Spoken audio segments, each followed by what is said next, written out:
있는 그런 모습이 되어져야 한다라는 거죠.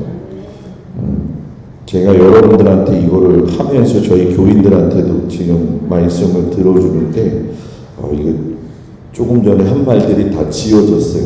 그래서 조금 기억을 좀 여러분들이 해주시고 잘 유념해서 들으시기를 바랍니다. 그 권능을 베푸시는 능력도 4장 35절 이후에 보게 되면 나오는데, 권능의 능력이 자연을 지배하시는 권능의 이야기가 나오게 되죠. 예수님께서 풍랑이 있는 그곳을 걸어가실 때에 풍랑이 있는 것을 갖다가 말씀으로 잠재우시잖아요. 그걸 요한복음의 창조신학과 더불어서 예수님이 하나님이시다라고 하는 그 부분까지 연결시켜서 이야기하는 건데, 굳이 여기서 요한복음의 이야기는 끄지고 올 필요 없지만 마가가 이야기하는 것은 풍랑이 있는 그 상황 속에서도 내가 신뢰할 수 있는 거냐, 하나님을 신뢰하는 건 생명의 고백이라는 거예요. 신앙 생명은 신뢰에서 나온다는 거죠. 그래서 믿음은 단순한 것이 아니라 내가 열매를 맺을 때에 그 믿음의 열매가 맺혀지기까지는 하나님과의 긴밀한 관계가 필요하다는 거예요. 우리가 보통 살아가면서 이제 실수하는 것 중에 한 가지가 사람과 사람의 관계 속에서, 또는 속회에서도 그런 경향이 있지만 우리가 실수하는 것 중에 한 가지가 이런 거죠. 이거하고 이 말씀은, 이거는 당신하고 나만 알아. 근데 자꾸 일어나면 다 알아. 이게 된단 말이에요. 그죠? 이게 예수 믿는 사람들의 넌센스입니다. 굉장히 넌센스예요. 물론 이게 뭐 세상 말로는 오지랖이라고 하는 표현을 할 수도 있지만 그거는 조금 좀 격이 낮은 이야기고요. 진심 어린 사람의 믿음의 태도는 하나님에 대한 신뢰가 있으면 하나님과의 관계를 맺는 것처럼 사람들과 성도들과의 관계도 그렇게 맺을 수 있어야 된다는 거죠. 그리고 귀신을 제압하는 권능을 5장 1절에서 20절까지 하게 되어지는데, 제가 여러분들한테 귀신에 대한 이야기는 어제 마치면서 조금 이야기를 나누었죠. 근데 이 귀신의 문제를 좀 다루면서 한 가지 생각해야 될 건 뭐냐면, 사람은 짐승하고 다르다라는 거죠. 그 사람은 하나님께서 그 형상 가운데 영으로 주셨고 또 혼도 주셨고 육도 주셨어요. 그러면 영과 혼과 육이 있을 때에 여러분은 뭐가 제일 중요하다고 생각하시나요? 영과 혼과 육. 우리 뭐 매일 기도할 때 그 얘기 하잖아요. 그죠? 매일 입버릇처럼 얘기하는 그 단어들에 대한 그 태도, 생각을 정립을 좀 해야 될 필요가 있다라는 거죠. 영이 중요할까요? 혼이 중요할까요? 육이 중요할까요? 여러분들은 영이 중요하다고 얘기하잖아요. 그죠? 여러분, 혼이 제일 중요한 거예요. 왜 그런 줄 아세요? 육의 사람이 영으로 바로 가는 건 없어요. 은혜 받아서 뭐 육의 사람이 영으로 간다 이런 얘기를 하는데 천만의 말씀입니다. 은혜 받은 사람도 옛날 성품 버리지 못하는 경우 많이 있잖아요. 그죠? 육에서 영으로 가는 건 혼의 단계를 거쳐야 돼요. 그래서 혼이 생각하는 결정에 따라서 육은 따라가고 열매를 맺는 거예요. 예수 믿는 사람들의 가장 부족한 부분이 영이 제일 중요하다. 그래서 영적인 사람처럼 보이게 살려고 노력하는 거지, 혼은 훈련되지 않은 경우가 너무 많이 있다는 거죠. 이것은 우리가 짐승하고의 관계 속에서도 생각을 해봐야 돼요. 왜냐하면 짐승들은 혼이 있어서 먹는 거, 또 탐하는 거, 본능적으로 하는 건 있지만 그들이 영이 있어서 하나님을 경배하는 것으로 가느냐? 그렇지 않다는 거죠. 창세기에 동물을 만드신 하나님은 그 동물 자체에 하나님이 찬양할 수 있는 그 모습 그 자체로 만드셨다는 걸 아셔야 돼요. 이걸 좀 어렵게 제가 얘기했는데 쉽게 얘기하면 이거죠. 하나님은 사람을 만드신 분이고 그리고 동물도 만드셨지만 동물의 이름은 사람이 짓게 하셨어요.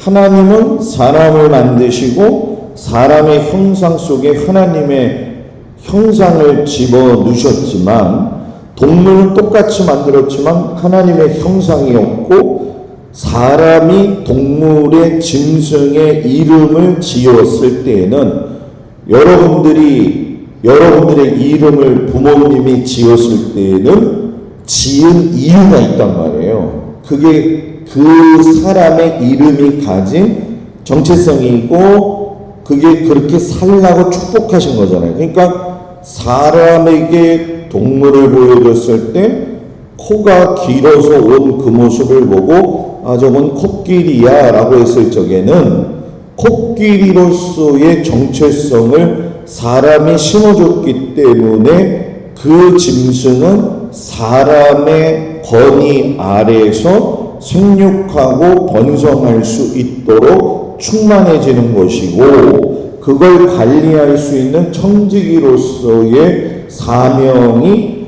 우리들한테 있는 것이고 우리는 하나님 앞에 예배하는 삶으로서 하나님의 원뜻을 이루어드리는 것이 짐승과 우리가 다른 이유라는 거죠. 그렇기 때문에 예수님이 거라사 지방에 가셔가지고서는 귀신 들린 사람을 고쳤을 때에 가장 제일 중요한 건 귀신 들린 사람을 고쳤다는 건 그 사람의 삶의 영과 혼과 육에 대한 문제를 완벽하게 해결하신 건데 이방인들 뿐만이 아니라 그 주변에 있는 사람들은 그걸 보고 무엇을 생각하느냐? 경제적 상황으로 본다는 거죠. 돼지가 이렇게 죽었으니까 우리한테 너무나 해가 많이 끼쳐지니까 우리를 떠나주시기 바랍니다. 그러니까 물질적인 손해에다가 예수님이 하신 일을 포커스를 맞추게 되어지면은 그거는 감당이 안 된다는 거예요. 그래서 신앙생활에 우리가 물질적인 이야기 할 적에 목사님들이 11조 하세요, 감사예물 드리세요. 이거는 훈련이기도 하지만 한 번 얘기하면은 더 이상 얘기할 필요 없어요. 저는 그렇게 생각해요. 왜냐하면 그거는 이미 한 번 이야기했을 적에 물질을 드리느냐 안 드리느냐는 돈이 있고 없음의 문제도 아니고 그 사람의 환경의 문제도 아니고 결국은 그 사람의 믿음의 태도와 신뢰에 대한 하나님과의 1:1 관계죠. 그렇죠? 그렇기 때문에 목사님이 한 번 권면을 할 수 있지만 그거에 대해서 11조 안 내면은 자식이 큰일 납니다. 그건 아니죠. 자식이 큰일 나는 건 목사님 탓이 아니잖아요.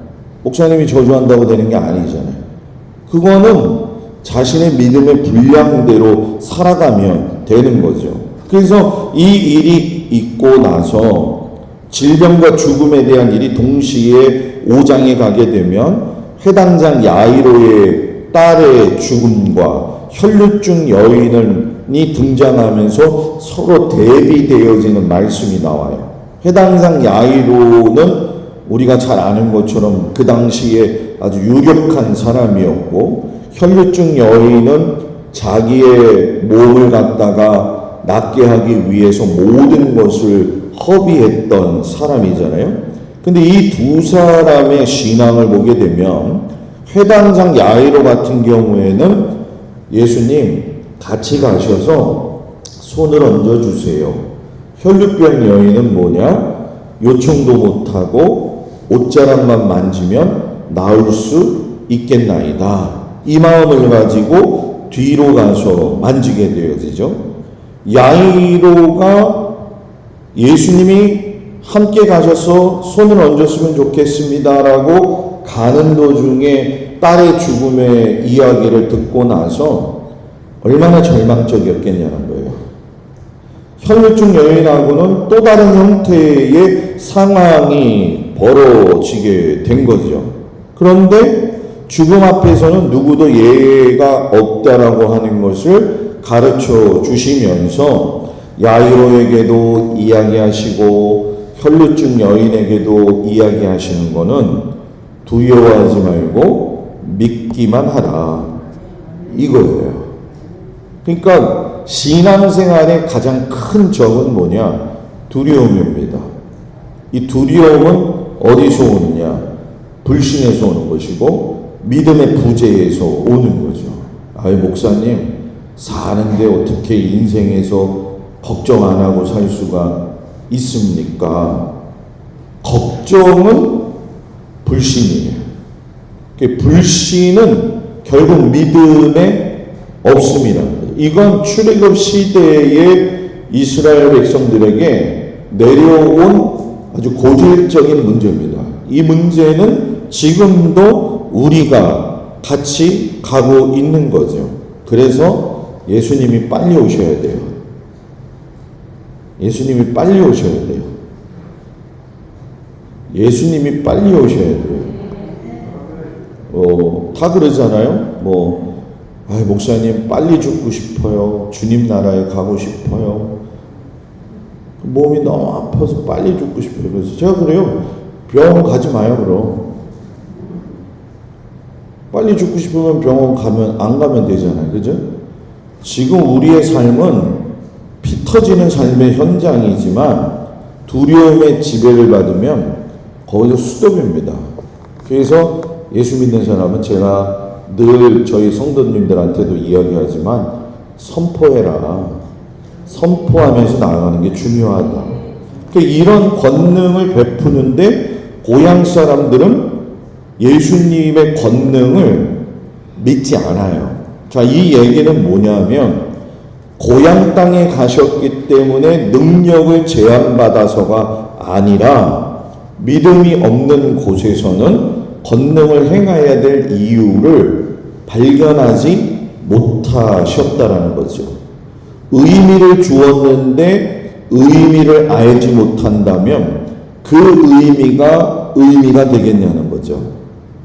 그거는 시간 낭비만 되어진다는 거예요. 그리고 6장에 넘어가서 제자들을 사역을 시키시는데 12제자에게 귀신을 제어하는 능력과 2명씩 짝을 지어서 파송을 하시는데 마태복음에서는 이 사역을 전파하는 제자들에게 이방인이나 사마리아로 가지 말고 이스라엘의 잃어버린 양에게로 가라. 그래서 유대인의 관점에서의 마태의 이야기가 있다고 한다면 마가는 이 부분을 생략을 하게 되어지죠. 그리고 그 일이 있고 나서 소문이 자자하게 되어지니까 헤롯이 두려워하는 것이 일어나게 되어질 적에 헤롯도 마찬가지고 많은 사람들도 마찬가지고 빛 대신 예수님이 왔지만 알지를 못했다는 거예요. 그럼 왜 알지 못했느냐? 빛이 왔는데 요한은 이야기를 뭐라고 하냐면 어둠이 깨닫지 못하더라. 그래서 제가 아까 말씀드린 것처럼 빛이 빛되게 하려면 어둠이 존재해야 된다 하는 것처럼 우리의 신앙은 어둠에 있을 때 빛을 볼 수 있는 안목도 생기고요. 빛 가운데 들어가게 되면 더 큰 빛이 있는 예수님을 보는 거예요. 이것도 빛이잖아요. 근데 이 빛은 밖에 태양의 빛하고는 다른 빛이라는 거예요.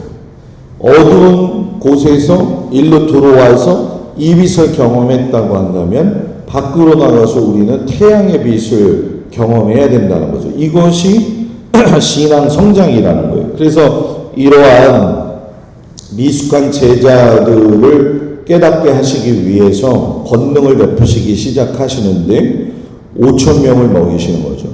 아직도 믿음이 없는 그들. 예수님이 돈이 있느냐 없느냐 여기에 초점을 맞추지 말고 생명의 양식 밥으로서 오셨는데 제자들은 아직도 생명의 밥으로 오신 예수님을 깨닫지 못하고 어떻게 돈을 마련해서 어떻게 저 사람들을 먹여야 될까 여기에다가 초점을 맞추죠. 그래서 마가가 이 부분에 대해서 떡되시던 일을 기억하지 못하고 도리어 그 마음이 둔하여졌더라 이렇게 얘기를 해요. 마음이 둔한 거 그거는 민감하지 않다는 거예요. 하나님의 사람은 민감해야 돼요. 민감해야 민감한 하나님의 말씀을 들을 수가 있어요. 세상 사람들의 하는 사고방식을 그대로 가지고 하나님을 민감하게 받아들일 수 있느냐? 절대로 없어요. 여러분들의 집에 가면 여러분들은 하나님과 독대하는 조그마한 책상이 있어요?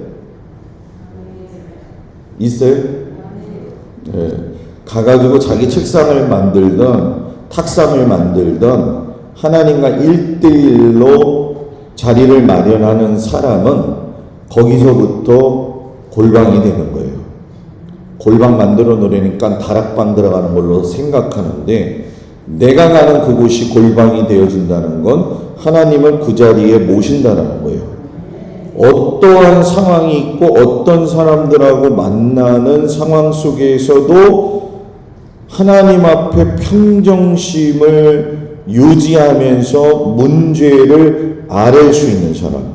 그래서 자기 하루 노트가 있어야 돼요. 자기 하루 노트.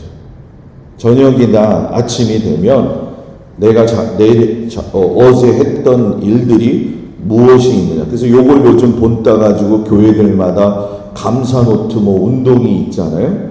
감사 노트 운동, 감사만 적기 위해서 만드는 노트가 아니라 자기 자리가 있고 자기 노트가 있고 자기 성경책이 있으면서 하루의 삶을 정리하면서 그걸 보라는 거죠. 그걸 보면 둔하여지지 아니하고 민감해진다는 거예요. 이런 훈련이 없는 거죠. 누가? 바리새인과 서기관들은 성경책을 필사하고 열심히 했지만 이 기분이 나쁜 게 예수님의 제자들이 손을 씻지 않고 음식을 먹는 거예요. 장로들의 전통에 따라서 보면은 손을 씻고 먹어야 되어지는데 이 장로들의 전통이 부수적으로 많아졌다는 거는 그 법을 지키기 위해서 만든 게 아니라 그 법의 유지를 위해서 사람을 구속하기 위해서 만들었다는 거예요. 그래서 예를 들면 하나님이 성막을 만드시고 난 이후에 시내산에서 10가지 계명을 주시고 10가지 계명을 갖다가 확대시켜서 613가지를 만들고 613가지를 갖다가 60만 가지로 만들어가지고 장로의 유전을 만들었어요. 예를 들면 이런 거죠. 안식일에는 달걀 무게보다도 무거운 건 들어서 주면은 안식일을 범하는 거다. 이게 장로의 유전이란 말이에요. 그러면 이 달걀 하나보다 무거운 이 물컵을 상대방한테 주려면 어떻게 줄까요?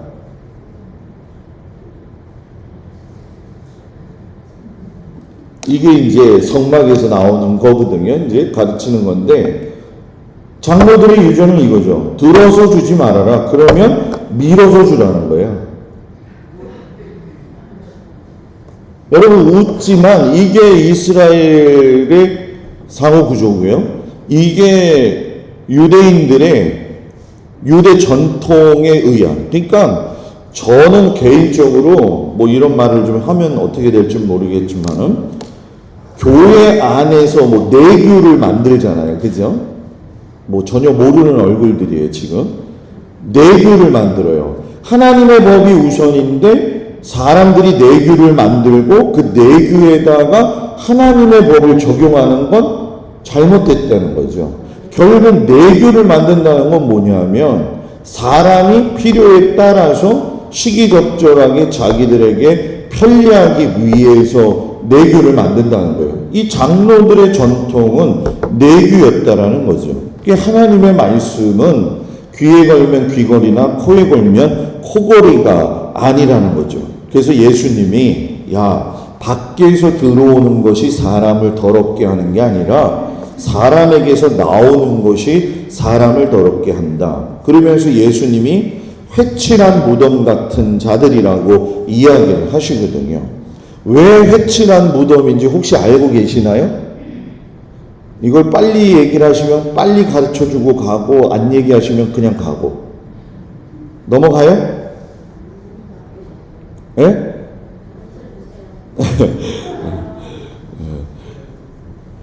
제가 볼 때는 이거 마가복음 한 일주일 해야 됩니다. 회칠한 무덤이라는 게 뭐냐 하면 성전에 제사 드리러 갈 적에 여호와의 7절기 가운데 보게 되어지면은 유월절과 오순절과 초막절은 매우 중요해서 이스라엘 남자들이 매번 올라가서 그 제사는 드려야 됩니다.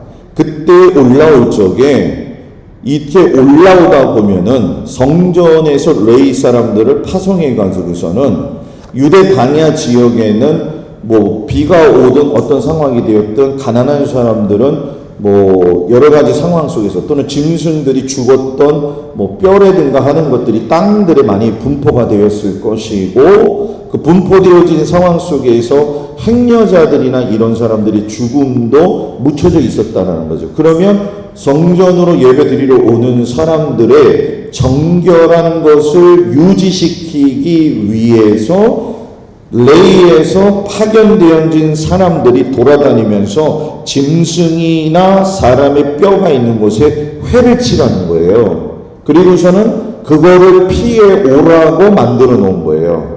그러니까 회칠한 무덤 같다라고 하는 얘기는 너는 완전히 부패되어진 거라는 거죠. 그런데 그런 자들이 왔을 때에도 혹여 부패할 수 있고 정결하지 못한 자들이 있을 수 있기 때문에 우리가 잘 아는 것처럼 우술초에다 피를 적셔가지고서는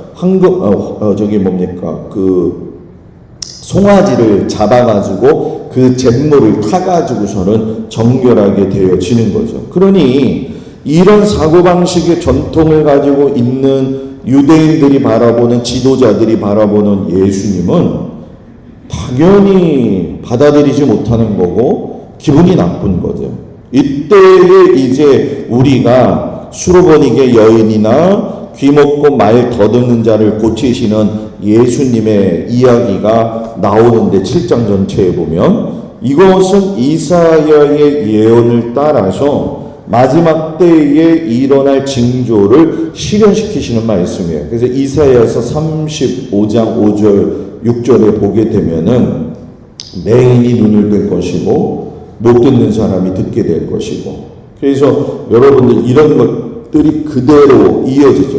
그리고 8장에 들어가면서 5,000명 먹이신 사건과 더불어서 유사한 4,000명을 먹이시는 사건이 일어나게 되어져요. 그때 예수님이 그들을 보시고 민망히 여기시며 불쌍히 여기셨다. 그러니까 어떻게 저들을 먹일 거냐? 광야에서 사는 방법은 제가 여러분들한테 이야기했는지 모르겠지만은 광야에서는 내가 달라고 하는 걸 먹으면 안 돼요. 하나님이 주시는 것만 먹을 수 있어야지만이 살 수 있다는 거죠. 출애굽한 유대인들은 이것을 제대로 감당하지 못했기 때문에 1세대들은 불평하고 원망하다가 죽게 되는 것이고, 그 이후에 만나를 직접 먹어본 2세대 만나 세대들이 결국은 하나님의 뜻을 이루어 드린다라는 얘기입니다. 그리고 벳세다의 맹인을 치유하시면서 두 단계의 방법을 거치셔요. 하나는 나무 같은 것이 걸어 다니더라. 한 번 안수한 후에, 두 번 안수한 후에 모든 것이 밝히 보여주셨더라. 이 말씀은 하나님의 말씀을 들으면 들을수록 희미해진 것이 명확해진다라는 얘기죠. 제가 좀 빨리 해서 미안합니다. 어떻게든 좀 여러분들한테 유익이 되게 하려고 그러는 거예요.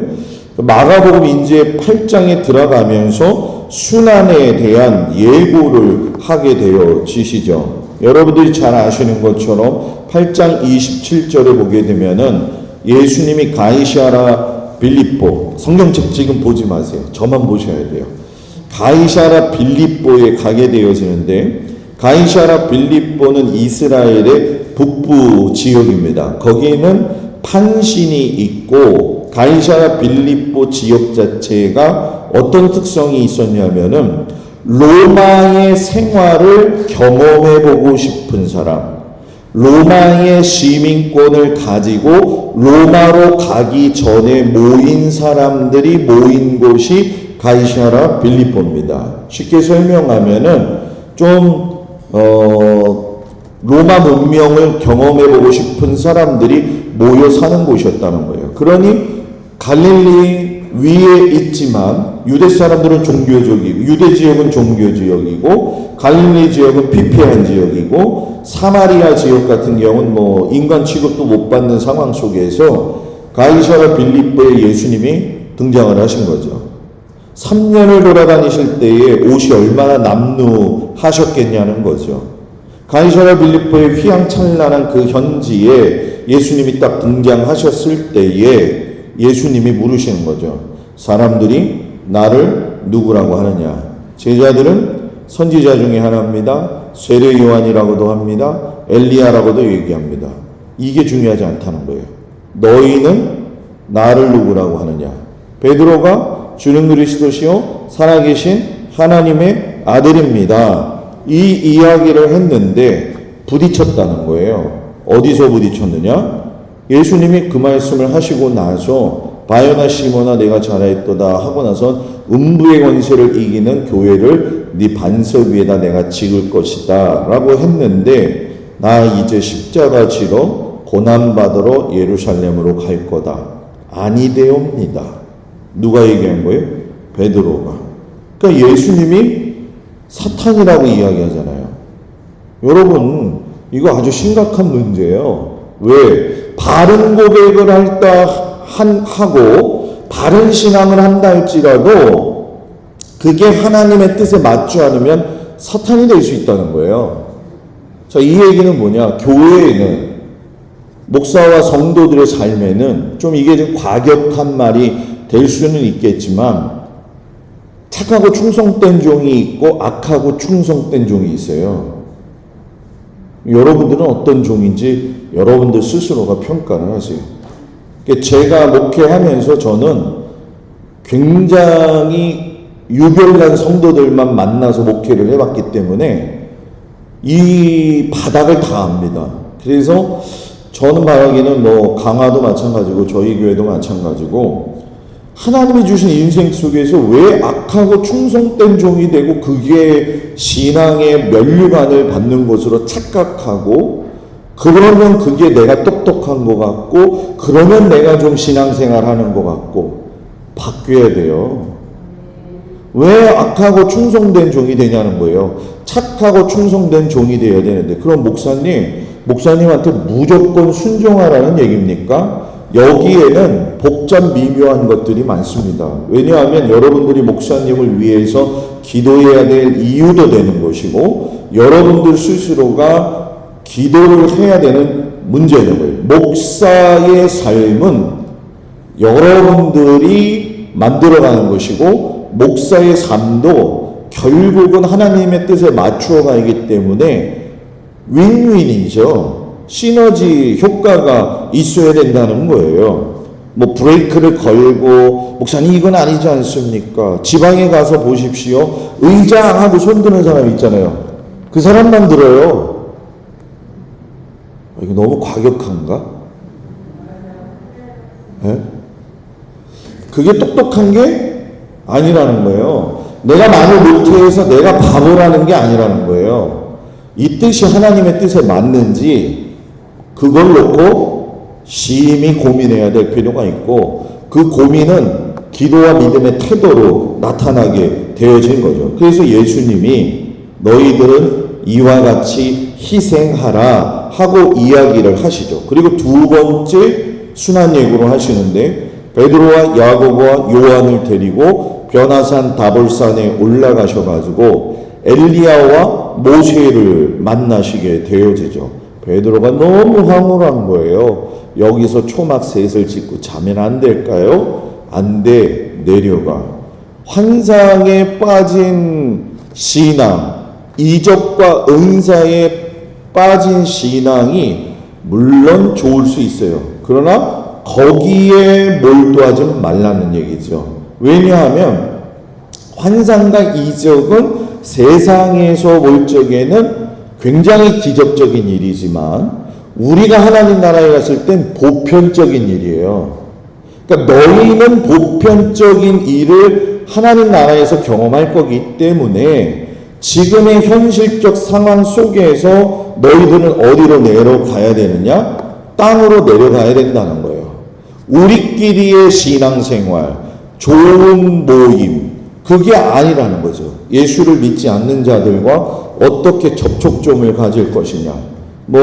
앞에 목사님도 말씀하셨지만 여기가 시족사회고 하는 그런 모습들 여러분들도 다 경험하실 거예요. 그래서 저도 교회에 오고 나서 보니까는 서울에서도 그랬지만 이제 강화 같은 경우에는 친척들이 많아요. 조카도 되고 손자 며느리도 되고, 그러니까 얘야 또 언니 또 이렇게 불러요. 그래서 제가 그랬죠. 그건 아니다.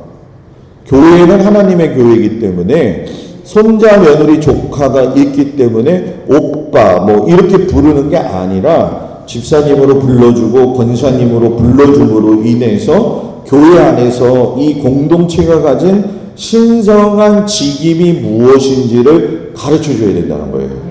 그러니까 교회에서 함부로 너하고 나하고 친하지, 그러니까 친하게 이야기하지, 이거를 지향하면 인간적인 상황이 벌어졌을 적에는 서운한 거예요. 여러분, 사람 관계가 세우는 건 굉장히 어렵습니다. 무너지는 건 한순간이라는 얘기죠. 그렇게 해서 변화산에서 내려왔더니만 귀신 들린 아이를 제자들이 치유하지 못하고 있는 것을 볼 때에 예수님은 지금 순환 얘기를 하고 계시기 때문에 내가 떠나갈 때가 되었는데도 아직도 제자들은 치유나 권능의 역사를 모르고 있는 거죠. 그때 예수님이 하신 말씀이 뭐냐면 기도 외에는 다른 길이 없다. 믿음의 사람은 해결책을 기도에서 찾아야 된다는 거죠. 그리고 갈릴리에 가셔서 세 번째 순환 예고를 하시는데 문제는 뭐냐 하면 야고보와 요한이 필두로 해가지고서는, 여러분 야고보와 요한은 베드로하고 함께 더불어서 변화산도 보았던 사람이잖아요.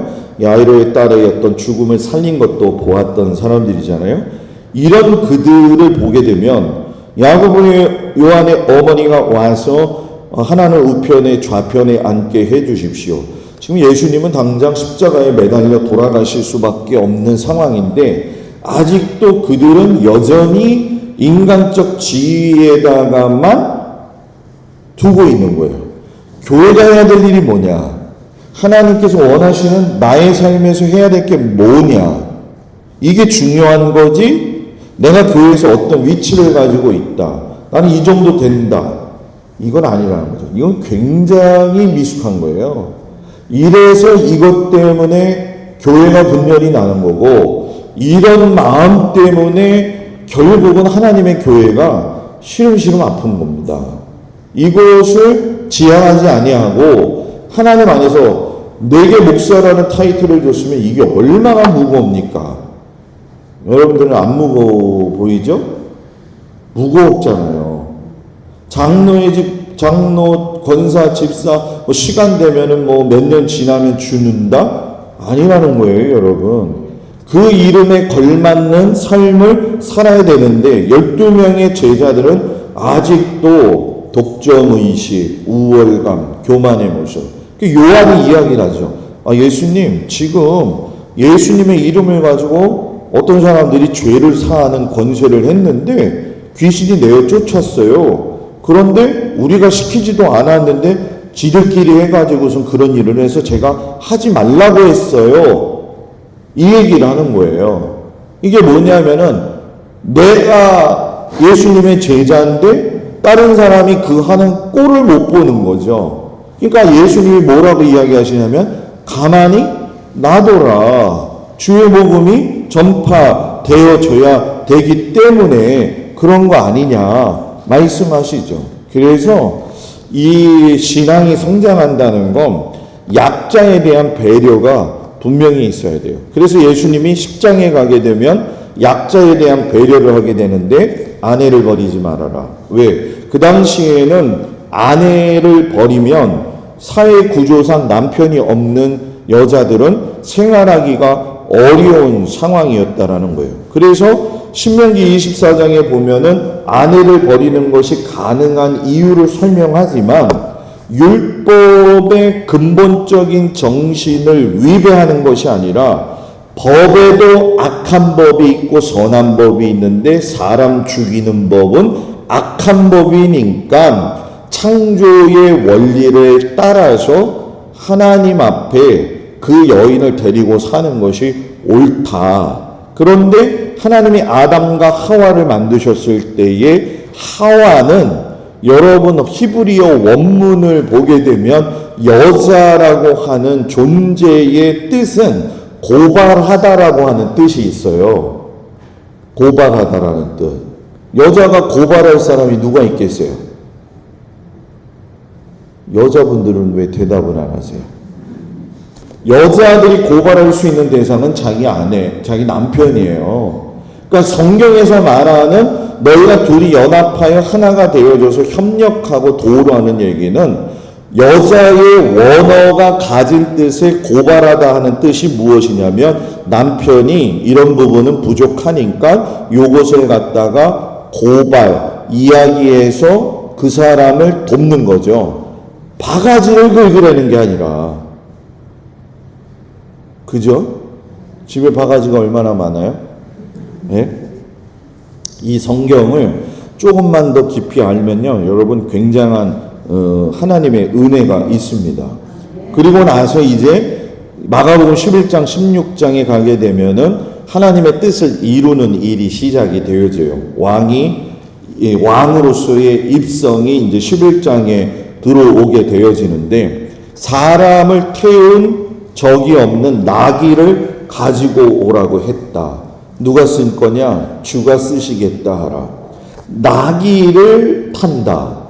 세상의 왕은 말을 탑니다. 솔로몬이 왕이 되었을 때에 말을 많이 가진 것을 자랑스러워 하잖아요. 성경적 모습이 아니에요.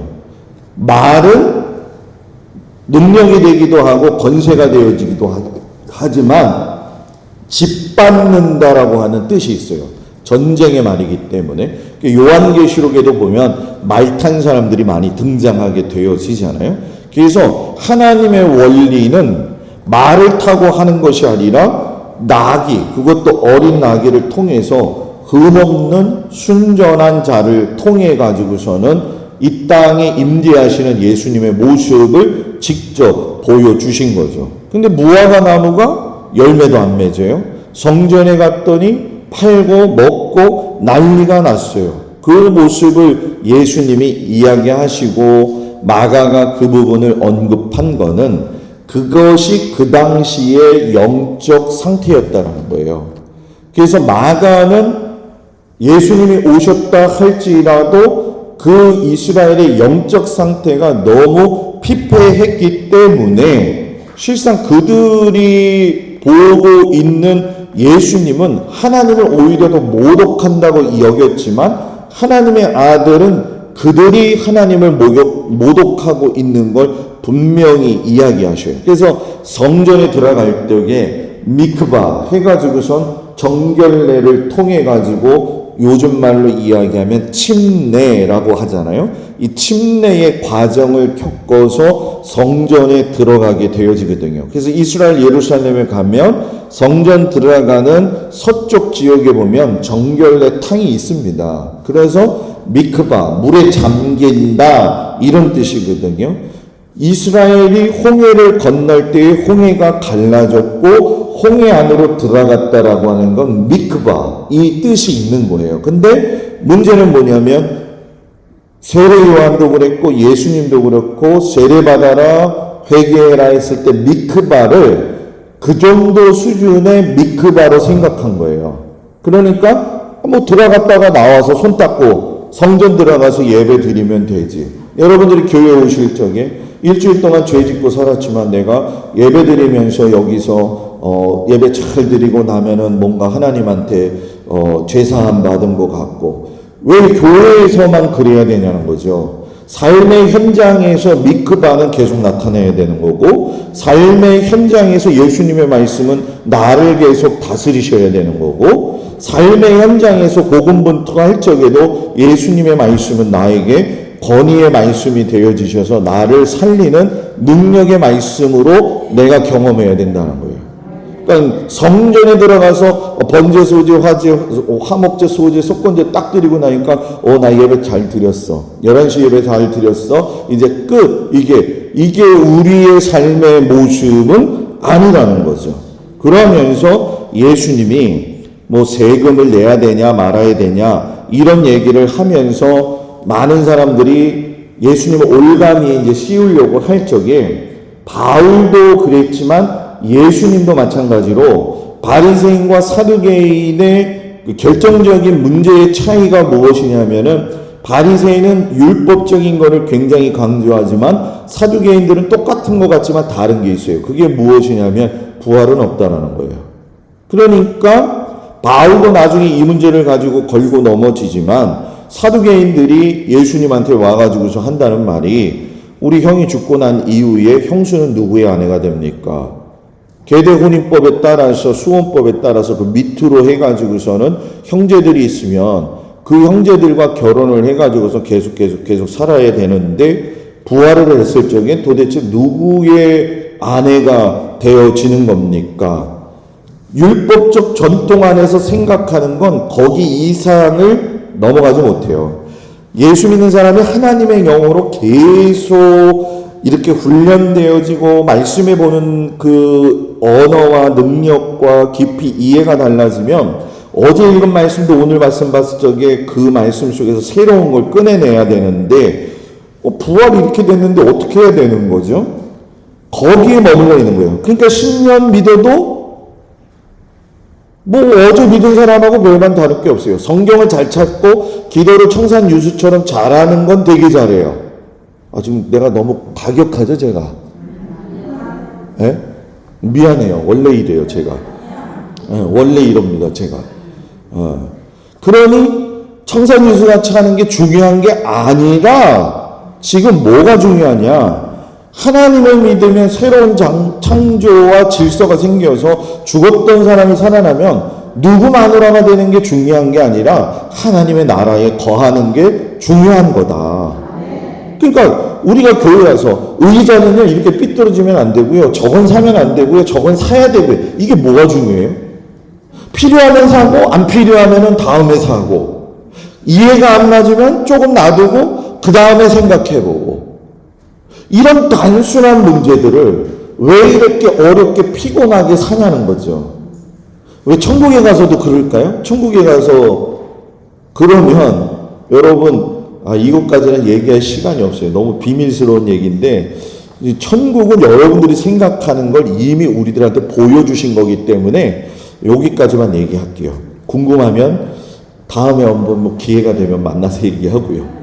성전 파괴가 시작이 되어지면서 주 70년에 티투스 장군이 내려와가지고 예수님이 감람산에서 울으시면서 돌 위에 돌 하나도 남기지 않고 다 없어질 거야. 딱 터트리고 나서 70년에 티투스 장군이 완전히 멸망시켰죠. 그때의 예수님이 종말에는 나타나는 것이 5가지가 있다. 하나는 미혹, 하나는 박해, 하나는 환난, 하나는 재림, 하나는 준비다. 미혹, 여전히 지금도, 박해, 지금도 여전히 예수 믿는다는 이유만으로, 환난, 처참한 환난이죠. 지금 북한에서 예전에 어떤 목사님이 이제 북한 선교하시는 분이지만 개성에서 평양까지 고속도로를 뚫다가 지하 동굴이 발견돼 가지고 예수 믿는 사람들이 거기서 나온 거예요. 그 사람들을 불도저로 발끝에서부터 머리까지 지근지근 밟아서 죽였어요. 핍박은 지금도 일어나고 있다. 환난, 요즘 말할 필요도 없지요. 그러나 중요한 건 요한계시록에서 말하는 7인 7나팔 7대접은 결국은 계층이지만 7인 7나팔까지는 모두 적용이 됩니다. 그러나 7대접에서는 완전히 예수 믿는 사람들은 차이를 두어서 그 어려움 속에 집어넣지 말아요. 그렇기 때문에 너희는 항상 준비하고 깨어 있어라.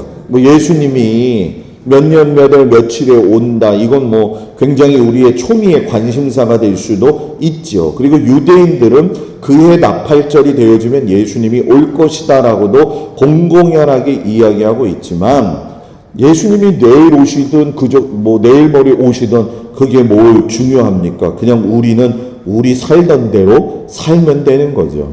그래서 이 모든 과정 속에서 한 여자가 향유를 갖고 와가지고서는 베푸는 과정 속에서 예수님의 장례를 준비하고 가룟 유다는 이미 그때부터 어긋난 거예요. 저걸 왜 가난한 사람들한테 나누어 주지? 왜 예수님의 발 아래에다가 그걸 뿌립니까?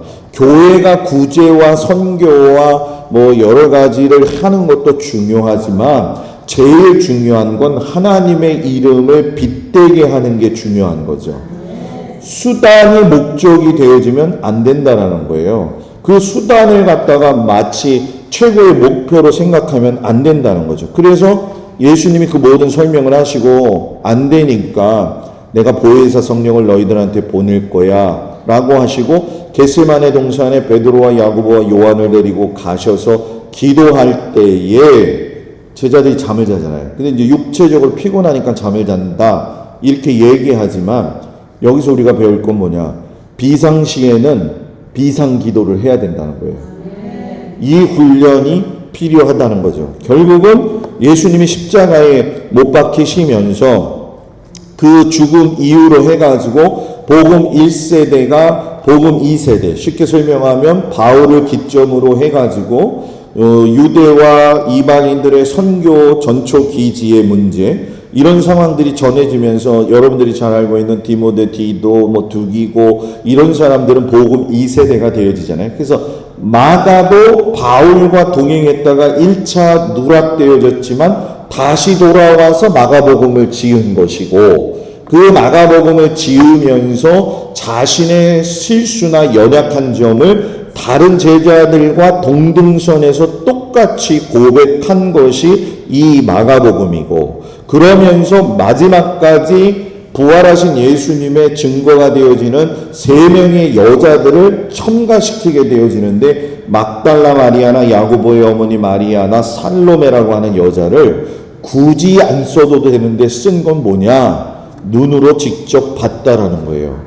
그가 살아나셨고 그가 계시지 아니하시더라. 3명의 여자의 증언은 12명의 증언이 되어진 것이고 예수님은 그들에게 나타나셔서 확증하시고 증언하여 주셔가지고선 그들로 하여금 부활이 일부러 내려오는 구정전승이 아니라 실제적 사람의 시간 역사 속 사건 안에서 일어난 거라는 거죠. 그러니까 저와 여러분은 그런 예수님을 믿는다는 걸 기억하시고 잘 신앙생활들 하셔가지고 하나님 보시기에 아름답고 주님이 오셨을 때에 악하고 충성된 종이 아니라 착하고 충성된 종이 되시고 다른 데다 짐 빼지 마시고 하나님께 몰두해서 사시는 여러분들 되기를 축복합니다. 기도합니다. 은혜로우신 아버지 하나님, 성도들에게 큰 은혜를 주셔서 인생 가운데 주신 모든 믿음의 생활을 잘 감당하며 살 수 있는 은혜를 허락하여 주옵소서. 예수님 이름으로 기도합니다. 아멘. 수고하셨습니다.